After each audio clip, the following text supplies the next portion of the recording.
जय श्री कृष्ण। मैं छोटे छोटे पार्टों में ये करती हूँ। क्योंकि अगर ज़्यादा एक साथ पढ़ लूँगी तो आप भी बोर हो जाओगे। इतनी बड़ी वीडियो हो गई है ना, ये सोचोगे। इस वजह से मैं बार बार छोटे छोटे पार्टों में आपके सामने प्रस्तुत करती हूँ। गीता जी विश्वरूप का उद्देश्य गीता जी का प्रचार प्रसार करना है। विश्वरूप का मेन उद्देश्य ज्ञान का प्रचार प्रसार करना है। चाहे वो गीता जी से हो, चाहे वो सप्तशती से हो, चाहे वो शिव महापुराण से हो, चाहे वो किसी भी धर्म से हो, है ना। मतलब धर्म पुस्तक से हो। धर्म तो हमारा सनातन धर्म ही है। अगर आप मेरे साथ में प्रेयर पाना चाहते हो तो आप कमेंट में जय श्री कृष्णा और अपना नाम अवश्य लिख दीजिए। अच्छा, इसके अलावा मैं रेकी मास्टर हूँ। अगर आप रेकी से भी हीलिंग पाना चाहते हो तो हीलिंग शब्द लिख दीजिए, जय श्री कृष्णा नाम और हीलिंग, है ना। तो आपके लिए मैं एक आधा घंटा और निकाल के हीलिंग भी भेज दूंगी। चलिए आगे शुरू करते हैं। आज गीता जी के 10वें श्लोक तक का हमने पठन किया था। आज 11वें श्लोक से अनुवादन शुरू करते हैं। 8वां अध्याय है, 11वां श्लोक है ना। वेद के जानने वाले विद्वान जिस सच्चिदानंद धन स्वरूप परमात्मा को अविनाशी कहते हैं, आसक्ति रहित यत्नशील सन्यासी महात्मा जन जिसमें प्रवेश करते हैं और जिस परम आनंद को चाहने वाले ब्रह्मचारी लोग ब्रह्मचार्य का आचरण करते हैं, उस परम पद को मैं तेरे लिए संक्षेप में कहूँगा।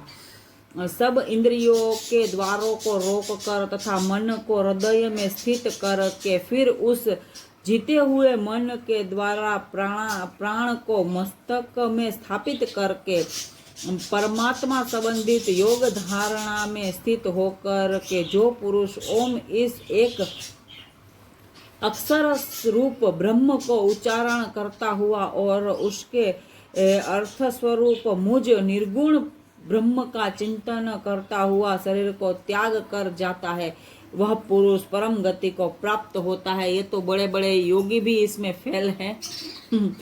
कोशिश करने से हो सकता है। हे अर्जुन, जो पुरुष मुझ में अनन्य चित्त होकर के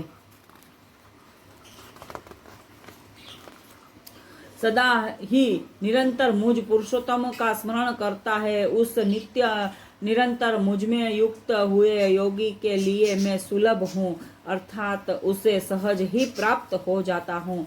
परम सिद्धि को प्राप्त महात्मा जन मुझको प्राप्त होकर दुखों के घर एवं क्षण भंगुर पुनर्जन्म को प्राप्त नहीं होते। जो परमात्मा को प्राप्त कर हो जाते हैं उन्हें पुनर्जन्म कैसा, है ना।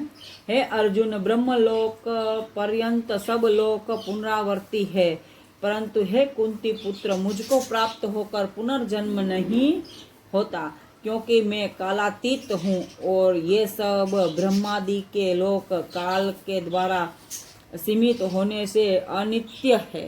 भगवान क्या है? कालातीत, काल से भी परे, काल से भी ऊपर। काल का अर्थ यहाँ क्या है? समय। समय से भी ऊपर है। समय, जिनको समय नहीं बांध सकता वो मेरे श्याम सुंदर है। चलिए आगे सुनते। जय श्री कृष्णा।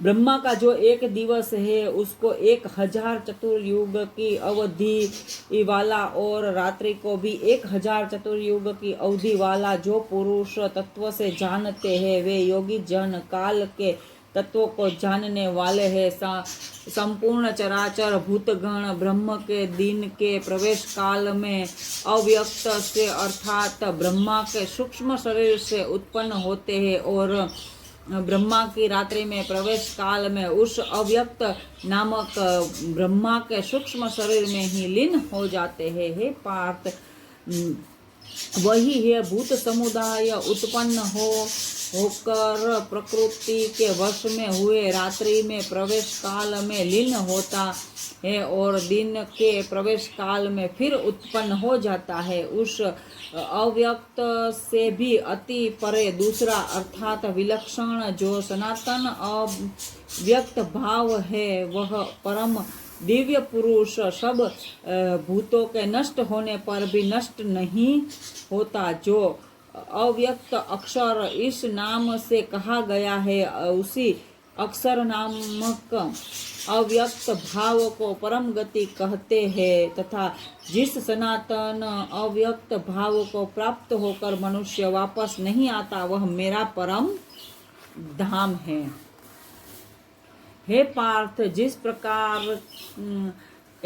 जिस परमात्मा के अंतर्गत सर्वभूत है और जिस सच्चिदानंद घन परमात्मा से यह समस्त जगत परिपूर्ण है, वह सनातन अव्यक्त परम पुरुष जो अनन्य भक्ति से ही प्राप्त होने योग्य है। बोले श्री कृष्णचंद्र भगवान की जय। द्वारिकाधीश माधव मोहन गोविंद गोपाल की